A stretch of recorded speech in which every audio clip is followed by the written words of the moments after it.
اعوذ باللہ من الشیطان الرجیم بسم اللہ الرحمن الرحیم۔ سورہ نساء 59 نمبر آیت ہے۔ یا ایھا الذین آمنوا اطیعوا اللہ و اطیعوا الرسول، اے ایمان والو اطاعت کرو اللہ کی اور اطاعت کرو رسول کی۔ اطیعوا جمع امر مذکر، اطیعوا اللہ ہاں کے اوپر زبر ہے، یہ مفعولی حالت میں اللہ ہے، یعنی اللہ کی اطاعت کرو۔ وَأَطِيعُوا الرَّسُولَ اور لام زبر لا مطلب مفعولی حالت میں ہے کہ اور رسول کی اطاعت کرو۔ وَأُولِي الْأَمْرِ وَأُولِي اولی والا والے اور امر والے، اہل امر جو حکم نافذ کرتے ہیں، جو انتظامیہ جو جن کا حکم چلتا ہے سلطنت کے اندر، منکم تم میں سے، اور اولی الامر جو تم میں سے ہیں۔ تو یہ ضروری ہے کہ اس نظام کی پوری اطاعت کرو، یہ نظام پوری اطاعت کرو جسے اللہ جسے قوانین خداوندی کو نافذ کرنے کے لیے رسول نے قائم کیا، وَأَطِيعُوا الرَّسُولَ جو رسول نے قائم کیا۔ تو اس کے مقرر کردہ نمائندگان حکومت یہ اولی الامر جو ماتحت افسران ہیں ان کی بھی اطاعت کرو۔ تو پھر اگر تم ایسا کرو گے اور ان افسران میں کسی بات پر اختلاف ہو جائے، تمہارا ان جو امیڈیٹ جن کے پاس جو لوور کورٹس ہوتی ہیں، جو فوری طور پہ جو آپ کو انصاف دینے والے فیصلہ کرنے والے ادارے ہیں، لوگ ہیں، اگر ان سے کوئی اختلاف ہو گیا تو پھر فَإِن تَنَازَعْتُمْ پھر اگر کوئی تنازع ہو گیا، نون زا عین نزع میں باب افتعال سے تنازع باب افتعال میں ہے کہ دو فریقوں کے درمیان کوئی نزع ہو جائے یعنی تنازع ہو جائے۔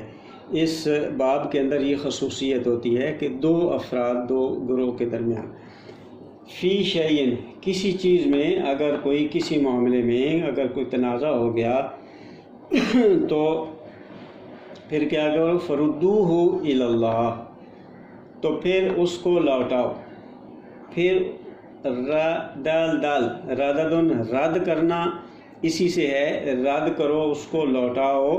فردو تم سب یہ بھی امر جمع مذکر ہے ہو اس کو تنازعتم فإن تنازعتم فی شیئن، یہ شیئن جو ہے نا یہ ہو ہے، یہ وہ معاملہ یہ وہ بات اس میں کوئی تنازع ہو گیا تو اس کو ردو ہو لوٹا دو الی اللہ اللہ کی طرف۔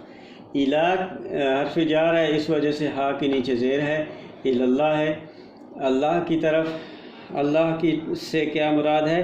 تو مرکزی نظام کی طرف لوٹاؤ اس کو، اپنی اپیل وہاں پہ کرو مرکزی نظام کی طرف۔ والرسول اور یہ دونوں کو ملا کے مرکزی نظام ہوگا اللہ اور رسول کا۔ ان کنتم مؤمنین اگر تم مومن ہو یعنی ایمان رکھتے ہو باللہ اللہ پر، اگر تم ایمان رکھتے ہو اللہ اور اس والیوم الآخر اور آخرت کے دن پر،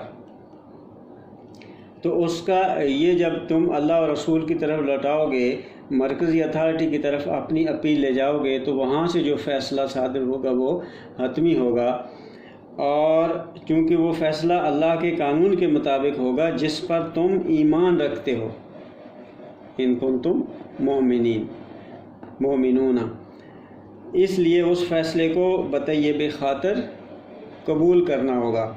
ان کنتم تؤمنون باللہ والیوم الآخر آخرت پر بھی تم ایمان رکھتے ہو، تو یہ اس بات کی شہادت ہوگی کہ تم اللہ پر اور آخرت پر اس کے قانون مکافات پر یقین رکھتے ہو۔ ذالک اب یہ روش ہے لوگوں کی، عوام کی، اس مومنین کی اس روش کی شہادت یہ ہے کہ ذالک خیر و احسن تعویلا، تو یہ تم شہادت ہے کہ تم واقعی اللہ کے ضابطۂ ہدایت اور قانون مکافات یعنی یوم الآخرت پہ ایمان رکھنے والی بات جو ہے اس کا صحیح توازن تم قائم رکھ سکتے ہو۔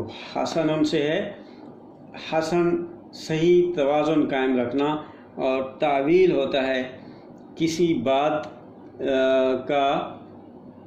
کی اصل کو، تعویل کو، اس کی بات کو سمجھنا۔ احسن و تعویلہ، اس کی اصل بات سمجھنے کا اور اس کے صحیح توازن رکھنے کا یہ سبب ہوگی۔ ذالک خیر، یہ زیادہ بہتر ہے۔ احسن اس کے انجام کار کے حساب سے، صحیح توازن کے حساب سے، اور تعویل کے حساب سے، یعنی انجام کار۔ تعویل جو ہے وہ انجام کار ہے۔ الف واو لام اول سے ہے لوٹنا، اور واپس لوٹنے سے مراد ہے کہ اسی کی جو اصل ہے اس کا اس انجام کار، یعنی اصل میں اس مسئلہ کیا ہے، اس معاملے میں وہ زیادہ بہتر ہے۔ حقیقت میں جو بات ہے وہ پھر زیادہ بہتر ہے۔ وہ احسن، اور زیادہ یہ اس میں تفضیل ہے، احسن زیادہ بہتر ہے۔ صدق اللہ العظیم۔